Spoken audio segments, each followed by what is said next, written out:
beautiful souls, welcome to Moon Days. If you're new to my channel, or even if you aren't, I'm trying something a little bit different by having themed days.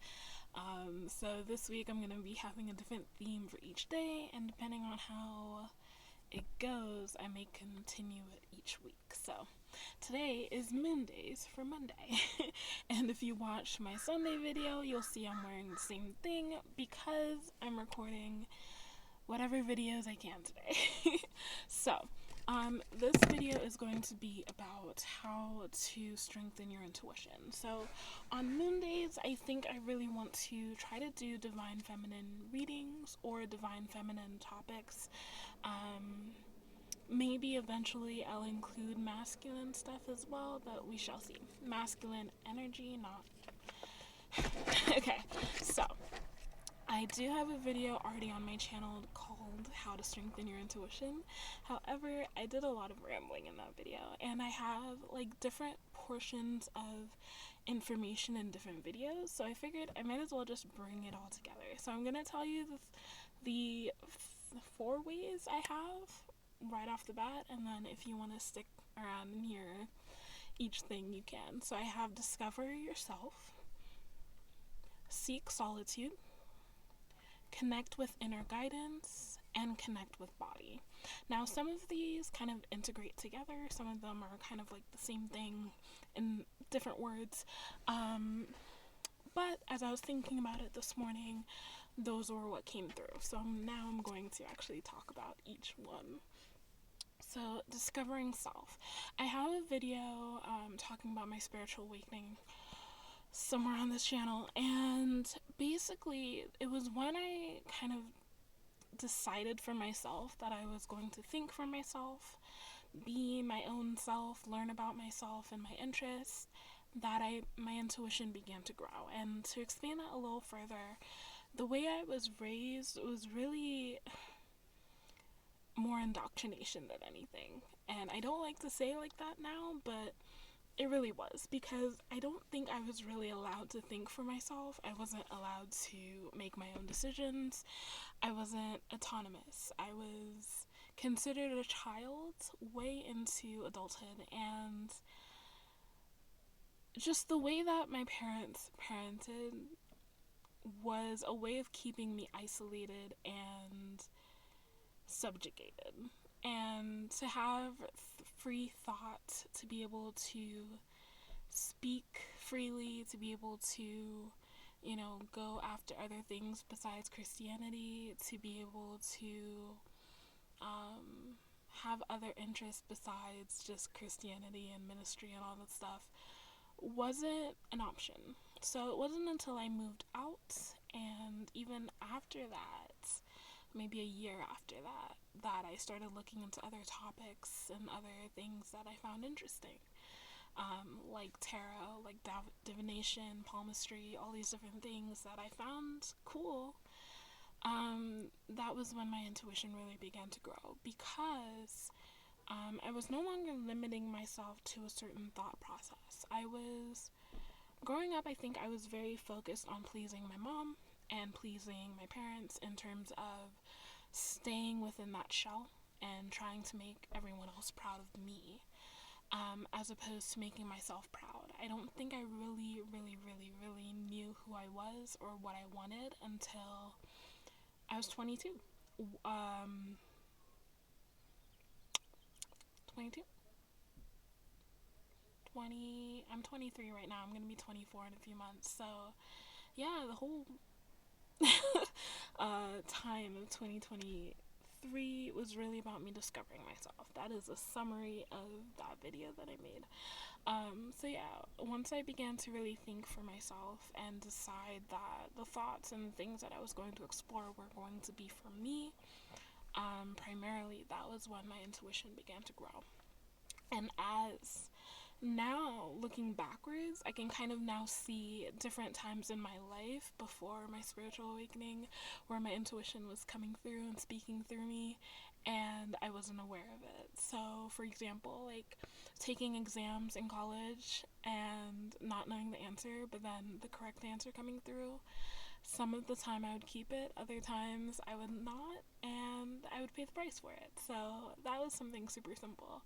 Other times it's like having conversations in my head. That's been something I've done for years, primarily as kind of a trauma response, I guess, in that I couldn't speak disrespectfully at all in any way, whatever they considered disrespectfully, to my parents. So instead I would just say and what I wanted to in my head. I would reason out entire conversations, knowing that in real life they would never happen that way, because they would never be, my parents would never be that logical or understanding.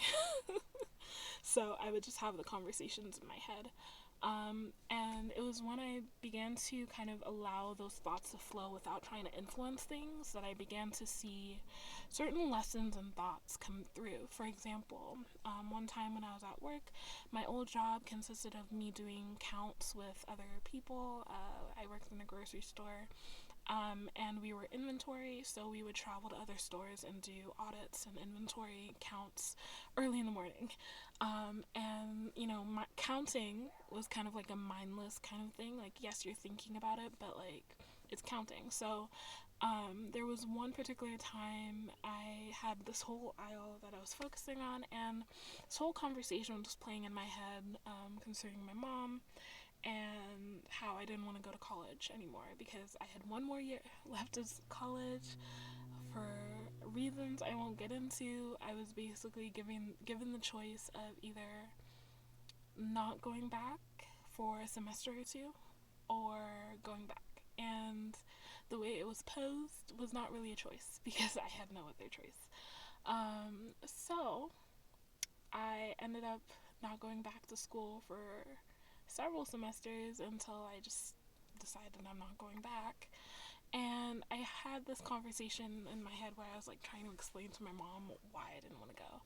And that entire thing, the more I kind of released it, it started off as a kind of controlled conversation in my head. And then over time, it kind of devolved into just like stream of consciousness. It just unlocked this whole thing of like, I don't think I ever wanted to go to college. I don't think I ever really wanted to become a doctor. I think I've just been holding on to these things. Like I said when I was younger that I wanted to become a doctor to help people. And it would just be kind of the thing that my mom would boast about to other people. And it just felt like I needed to hold on to this identity. And then I kind of continued it all the way into college, and I loved what I was learning. I loved biology, but other topics, other subjects like chemistry, physics, calculus, they were killing me, and I had to come to a point where I was like, there will always be a part of me that's super hopeful, right, where I will try to reason like I can do anything, but I was not doing great in those subjects. Organic chemistry, oh my god. And just realizing that I was holding on to this identity that wasn't even really mine. It was just me trying to get validation. And before I had gone into college, my mom did tell me, like, make sure you're not doing it for me, like for her. And at the time, I didn't have the clarity enough to realize that that's exactly what I was doing. So I was like, no, I want to do it. And yet, like, as I would think about the future, as I would think about, oh my god, like, I'm gonna have to go to medical school, it never quite felt right, because it was like, yes, I can create a plan, yes, I have, like, steps to follow, but nothing after that made sense. It was like, I would want to do it part-time, but then it's like, why go to medical school if I'm only gonna be a doctor part-time?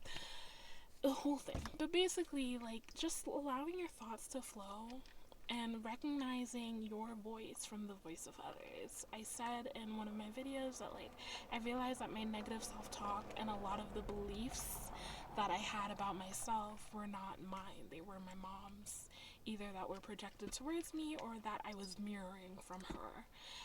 So really getting to know myself and allowing myself to go through that journey of discovering myself.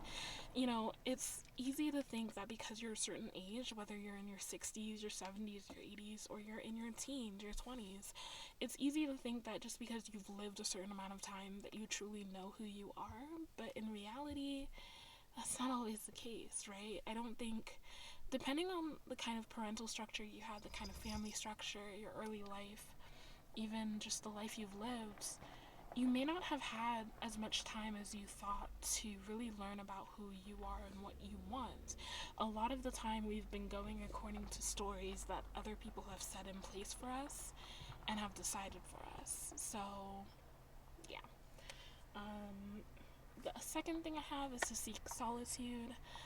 It's really been during this time of me traveling across the United States and traveling in general where I've learned a lot more about my intuition and about who I am as a person. So, and all that time has really been in solitude. I've talked to friends and stuff, but I've really discovered so much more about myself because I've been kind of just alone with my mind and with my thoughts. And I find that, especially when I'm traveling and driving a lot, my spirit guides tend to bring a lot up for me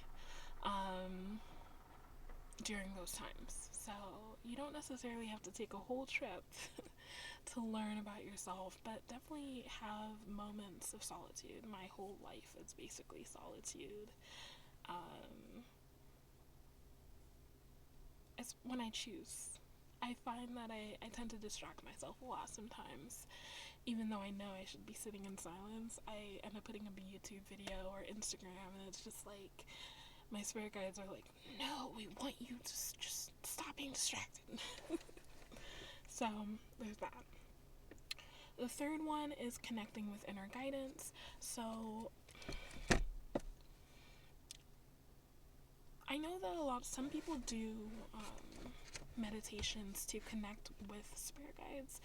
I haven't found those useful for me. Like, I find that when I do those meditations, different visions come up for me of different people, and I know that spirit guides can change forms. So I personally don't find that useful because I don't connect to any specific guide by name or by image. I just refer to all my spirit guides of the light. In general, I'm sure that I have family members, I have ancestors who act as spirit guides, but I find that if I get weighed down in the details of or the specifics, I might get overwhelmed. So I personally don't do that, but you might find it useful to kind of channel through or incur like specific spirit guides. I feel like I definitely have ancestors or spiritual guides that are well versed in herbal things, for example, because I'll ask questions, and this is really what I mean when I say to ask questions to the universe, ask questions to your spirit guides. I will like out loud or in my mind ask a question about like, okay, what combination of herbs or what should I make to help this cut, or what should I make to cleanse my system.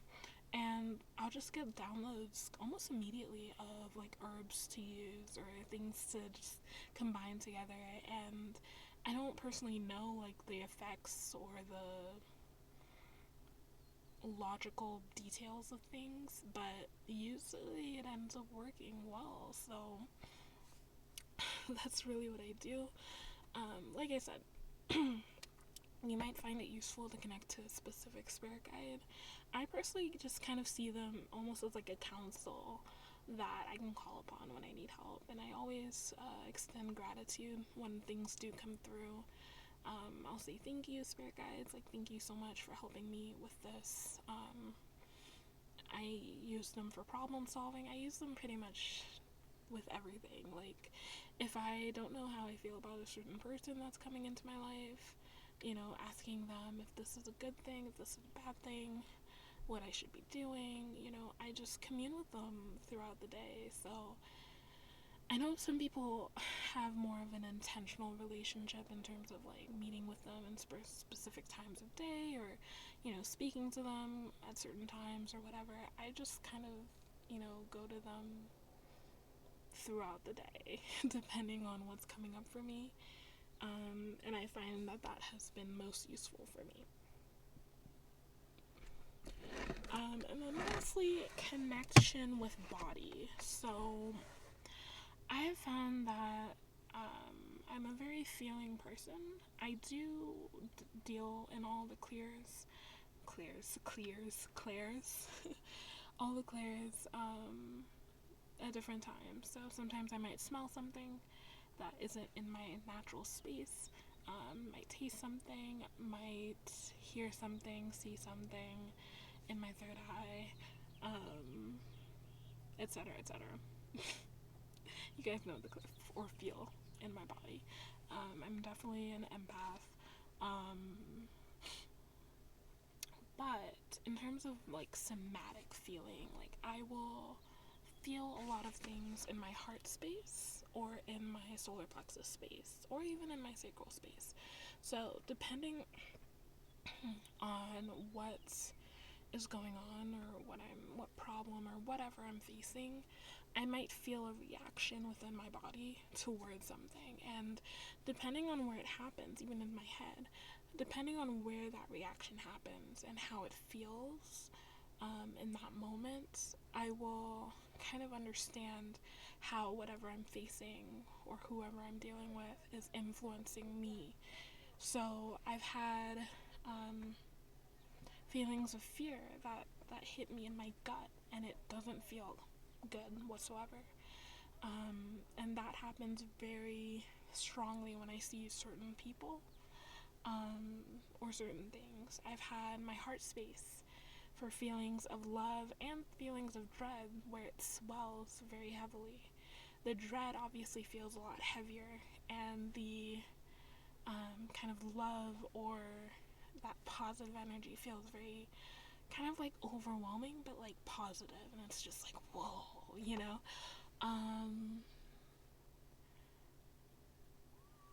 Yeah, so those are just some examples. But getting in tune with your body, I personally, like, I don't really do yoga. I don't have the space to do it within my car. Perhaps if I get a room in an apartment somewhere, I will do more yoga, but I don't really do yoga or anything like that. I don't even really, like, meditate in the pure sense of the word of, like, sitting still. Sometimes that works for me, sometimes it doesn't. My dream world is super active, so a lot of times messages come through my dreams, or even as I'm speaking about it, I record some of my dreams. I'll receive revelations as I'm speaking. Sometimes I'll receive downloads as I'm hearing other people speaking. Sometimes I'll see something and see that, like, you just have to be really receptive to your senses and recognize what is coming up for you and how things feel and how things are influencing as you as you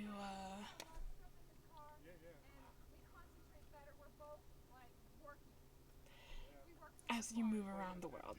So yeah, I'm going to end the video here.